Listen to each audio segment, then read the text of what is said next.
from my experience as a Midwest kid, as you can tell, from behind me, like I'm, always been super into nerd shit, comic books, video games, all of that good stuff.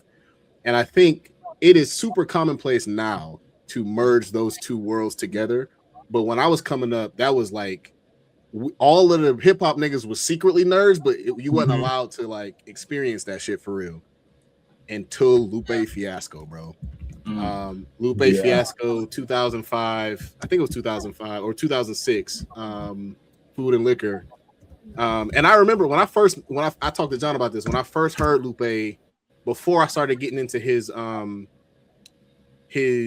mixtape game, like during that time, like 2005 to 2006, Lupe Fiasco is my favorite rapper of all time. Like that era of Lupe, my favorite rapper ever. Like his mixtape run, it's right up there with Wayne's in my opinion. Like the Revenge of the Nerds, First and 15th, all of that shit. Absolutely incredible. Enemy of the State mixtape. Enemy of the State, yes. Incredible stuff. Enemy of the State was crazy. And so when the first time I heard Lupe though, probably just like everybody else, was on the Kanye joint, Touch the Sky. The nigga's first line was, "Guess who's on third? Lupe still like Lupe in the third." And when he said that shit, I was like, yes.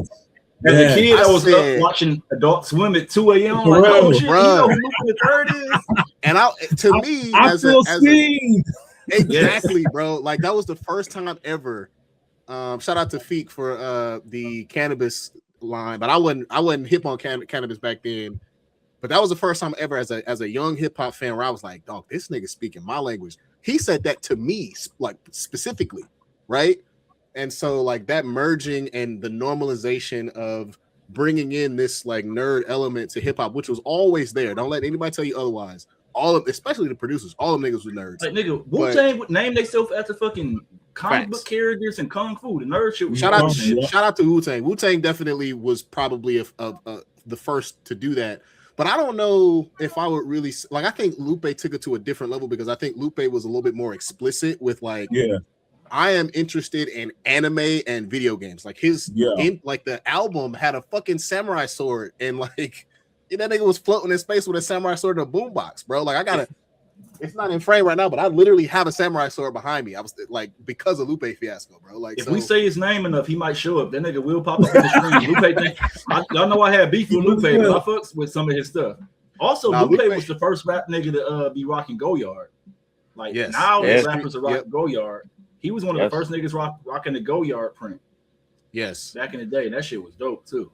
So I have sort of a love.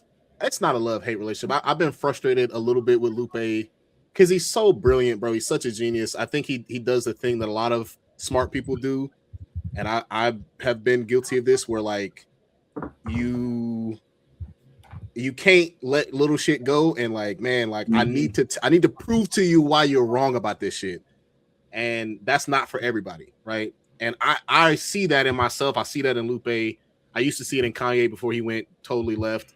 And so I've been frustrated with where he's gone recently, but well, for a stretch, his most recent shit has been fire to me. But Lupe is always going to hold a special place in my heart, bro. That first record, Food and Liquor, just absolutely changed everything for me. So that's going to be my vote. All right, I'm gonna go. I don't know